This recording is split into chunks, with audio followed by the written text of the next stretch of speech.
दोस्तों जरा सोचिए क्या होगा अगर हमारी धरती पे बारिश होना बंद हो जाए।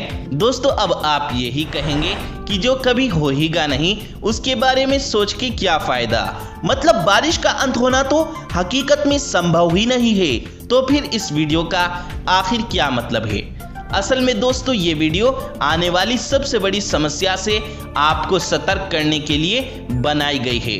दोस्तों अब अचानक से बारिश तो बंद होना पॉसिबल नहीं है, लेकिन डे बाय डे डिफोरेस्टेशन यानी कि पेड़ों की कटाई बहुत ज्यादा बढ़ती जा रही है। और इस बात को नजर में रखते हुए एक दिन ऐसा आएगा कि जब वायुमंडल में कार्बन डाइऑक्साइड की मात्रा बहुत ज्यादा बढ़ जाएगी और इसी के साथ वायुमंडल में डस्ट पार्टिकल बढ़ने के कारण वाटर पोल्यूशन इतना ज्यादा होगा कि वाटर साइकिल प्रोसेस बुरी तरह बिगड़ जाएगा। और इसका नतीजा ये होगा कि धरती पे हमेशा के लिए कुछ इकोलॉजिकल चेंजेस आएंगी जिसको फिर से ठीक नहीं किया जा सकेगा। और अगर ऐसे ही चलता रहा तो वो दिन दूर नहीं जब हमारी धरती एक जीती जागती रेगिस्तान में बदल जाएगी। प्रेजेंट में पेड़ काटना इतनी तेजी से बढ़ रहा है कि इसका सही रिपोर्ट बता भी पाना बहुत मुश्किल है, क्योंकि जो ऑर्गेनाइजेशन डिफोरेस्टेशन का डेटा इकट्ठा करता है वो सब इंडिविजुअल कंट्री के अलग अलग ऑर्गेनाइजेशन के डेटाबेस के ऊपर डिपेंड हैं। और उन आंकड़ों को नजर रखते हुए 21वीं सेंचुरी के पहले 5 सालों में धरती का हर साल 60 लाख हेक्टेयर जंगल खत्म हो चुका है, लेकिन अभी तक इसके ऊपर कोई स्ट्रिक्ट एक्शन नहीं उठाया गया है। एग्जाम्पल के तौर पर जहां अमेज़न के पेरू और बोलिविया में 80% जगह पर पेड़ काटना इलीगल है, वहीं अमेज़न जंगल के कोलंबिया में सिर्फ 42% जगह पेड़ काटने के लिए इलीगल है। 80% और 42% डेटाबेस में इतना ज्यादा अंतर तो आपको दिख ही रहा होगा। और ये अंतर सिर्फ इन 2 देशों में ही है ऐसा नहीं है, बल्कि ब्राजील जिसमें अमेज़न जंगल का 60% से ज्यादा हिस्सा मौजूद है, वहां पर भी डेटाबेस में हमें ऐसा ही कुछ अंतर देखने को मिलता है। मतलब कि ऑफिशियल सोर्सेज से जो डेटास हमें मिलते हैं उससे कई ज्यादा तेजी से डिफोरेस्टेशन को अंजाम दिया जा रहा है। अगर हम इसके ऊपर अभी भी कोई कदम ना उठाएं तो भविष्य में ये काफी परेशानी का कारण बन सकता है। फ्यूचर में आने वाली ये तबाही सबसे पहले पीने लायक पानी के ऊपर शुरू होगी और पानी के बिना हमारा धरती पर जीना लगभग नामुमकिन सा हो जाएगा। तो दोस्तों इसीलिए पेड़ों की कटाई को हमें रोकना चाहिए। हमें पेड़ों की कटाई के ऊपर एक्शन जरूर लेना चाहिए। इसीलिए हमें इस वीडियो को लाइक करके शेयर जरूर करना चाहिए ताकि सब लोग जागरूक हो सकें आने वाली इस तबाही से।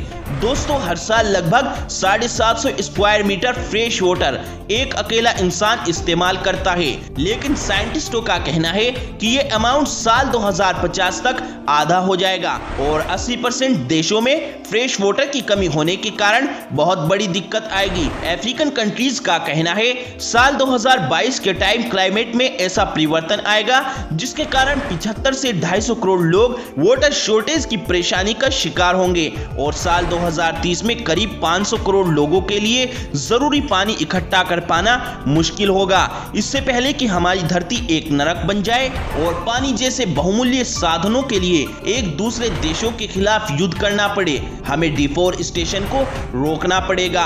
हमें पेड़ों की कटाई रोकनी ही पड़ेगी।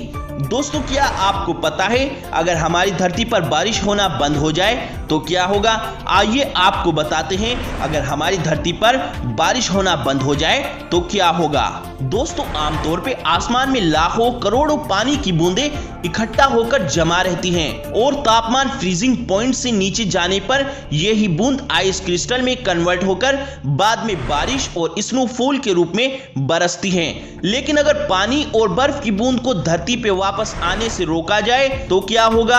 आपको लग सकता है कि इससे हम इंसानों के लिए इतनी कुछ खास प्रॉब्लम नहीं होगी, क्योंकि समुद्र और जमीन के नीचे का पानी हमारे जिंदा रहने के लिए काफी है। मगर सच्चाई तो यह है कि बारिश के गायब होने से इस दुनिया में तबाही मचेगी और वाटर साइकिल से जुड़े सारे प्राकृतिक नियमों में बाधाएं आएंगी। हर रोज धरती की सतह से पानी नदी और समुद्र से इवेपोरेट होकर वायुमंडल में प्रवेश करता है, बाद में कंडेंसेशन प्रोसेस के दौरान आसमान में बादल का रूप लेकर फिर से धरती में बारिश बनके लौट आता है और इसी साइक्लिंग प्रोसेस के चलते धरती में पानी की मात्रा पूरी बैलेंस रहती है और ये साइक्लिंग प्रोसेस धरती से नमकीन और दूषित पानी को फिल्टर करके शुद्ध पानी के रूप में वापस आता है। अगर नदी और समुद्र से पानी इवेपोरेट होने के बाद धरती पे वापस ना आए तो ये साइक्लिंग प्रोसेस टूट जाएगा, जिसके चलते दुनिया के सारे पेड़ पौधे जो हम जैसे इंसान और जानवरों के लिए खाना उत्पन्न करते हैं वो धीरे धीरे सारे खत्म होने लगेंगे।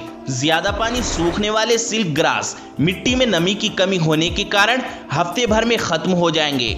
भले ही सूखे कंडीशन में सर्वे करते हुए कुछ पेड़ पौधे बच जाएंगे, लेकिन बाद में ये भी सिल्क ग्रास की तरह ऐसी ही मुश्किलों से गुजरेंगे और धरती की सतह में सूखा दिन ब दिन बढ़ने के कारण सारे पेड़ पौधे खत्म हो जाएंगे और फिर से उन पेड़ों को जन्म दे पाना काफी मुश्किल होगा। पर जैसा कि आप जानते हो, सब्जियों और फलों से जो न्यूट्रिशन हमें मिलता है वो हमें किसी और चीज से नहीं मिलेगा। इसीलिए हमें खुद से समुद्र और नदी के पानी को प्यूरिफाई करके वापस जमीन में डाल देना चाहिए, जिससे कि मिट्टी की नमी बरकरार रहे और साथ ही फ्रूट्स और वेजिटेबल्स उगते रहें।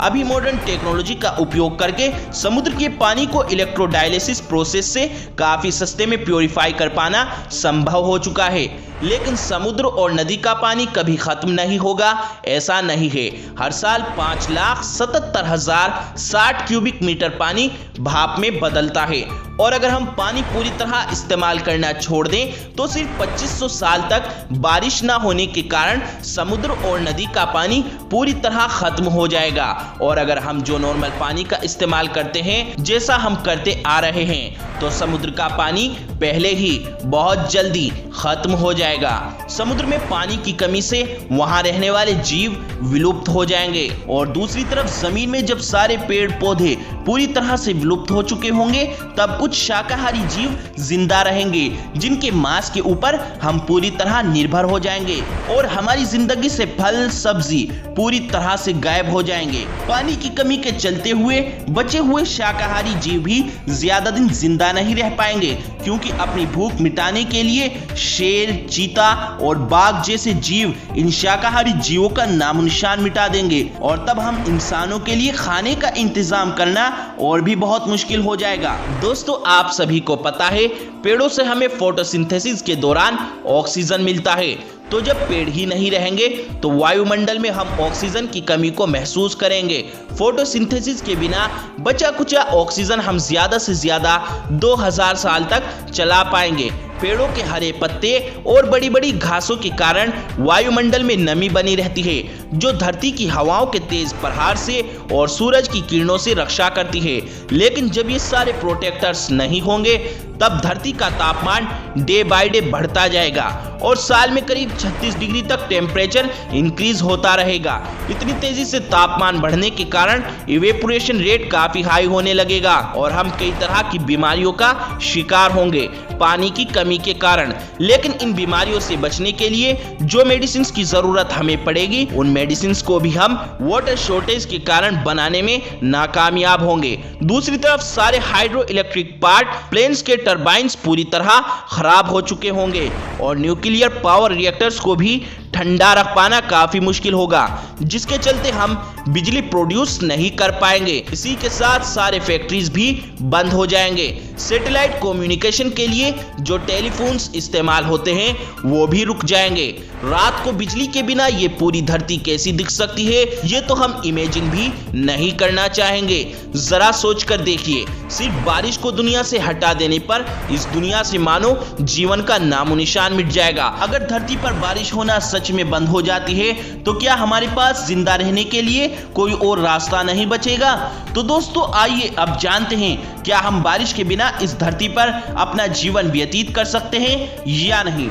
मॉडर्न टेक्नोलॉजी की मदद से कई सारे केमिकल रिएक्शन से पीने का पानी और फसल को उत्पन्न करना संभव है और इसी के साथ बिजली उत्पन्न करने के कई रास्ते निकल आएंगे, जैसे कि विंडमिल का उपयोग करके हम बिजली तैयार कर सकते हैं और पेड़ कम होने के कारण विंडमिल और भी ज्यादा पावरफुल हो जाएगा, क्योंकि हवाएं जो ज्यादा चलेंगी उससे एनर्जी प्रोड्यूस करना भी काफी आसान हो जाएगा। वहीं सूरज की किरणों से सोलर सेल से भी एनर्जी जमा की जा सकती है, लेकिन इनका उपयोग सिर्फ दिन में ही हो सकता है, क्योंकि सूरज तो सिर्फ दिन में ही निकलता है। हम चाहे तो जियोथर्मल एनर्जी प्लांट से जमीन के नीचे के रिसोर्स से एनर्जी प्रोड्यूस कर सकते हैं। ये एनर्जी हमें धरती के कोर में मौजूद गर्मी से मिलती है। आज तक हम धरती की सिर्फ 12 किलोमीटर की गहराई तक पहुंच पाए हैं और धरती की गहराई 6371 किलोमीटर के जितनी है, यानी जितनी दूर तक आज हम जा पाए हैं वो पूरी गहराई का सिर्फ 2% ही है। तो इसीलिए सिर्फ 2% ही जियोथर्मल एनर्जी का ही उपयोग करना पॉसिबल होगा, लेकिन यह परसेंट उतना भी कम नहीं है जितना आपको लग रहा होगा, क्योंकि सिर्फ 2% जियोथर्मल एनर्जी के उपयोग से 840 बिलियन वॉट तक बिजली तैयार की जा सकती है। लेकिन इतने कम टाइम में वाटर प्लांट्स, फैक्ट्रीज और इतने सारे विंडमिल्स को कंट्रोल कर पाना लगभग असंभव होगा, यानी कि पानी के बिना बिजली बनाना लगभग असंभव ही होगा। और जैसे कि मैंने आपको अभी बताया था कि मॉडर्न टेक्नोलॉजी की मदद से हम कई सारे केमिकल रिएक्शन से पीने का पानी और फसल को उत्पन्न कर सकते हैं, लेकिन ऐसा भी हम तब तक कर सकते हैं जब तक हमारी नदी और समुद्र में पानी मौजूद होगा। लेकिन जब बारिश ही नहीं होगी तो नदी और समुद्र का पानी धीरे धीरे खत्म होने लगेगा और ऐसी सिचुएशन में पॉपुलेशन में भी काफी गिरावट आएगी, क्योंकि जैसा हमने पहले वीडियो में बताया था बीमारी काफी ज्यादा बढ़ने लगेगी और मेडिसिन भी पानी की कमी के चलते बना पाना काफी मुश्किल होगा और देखते ही देखते इस धरती पर से जीवन का अंत होने लगेगा, यानी कि बारिश के बिना हमारा जीवन भी संभव नहीं होगा। तो इसीलिए दोस्तों, जो पानी आपको मिला है उस पानी को आप सोच समझ कर ही इस्तेमाल करें, ना कि आप पानी को व्यर्थ करें। तो दोस्तों, हमारा काम था आप तक सही बात को पहुंचाने का। अब आपका काम है इस वीडियो को शेयर करके दूसरों तक पहुंचाने का और इस वीडियो को ज़्यादा से ज़्यादा लाइक करें और ऐसे ही फैक्ट और नॉलेज से रिलेटेड वीडियो देखने के लिए इस चैनल को अभी सब्सक्राइब ज़रूर करें।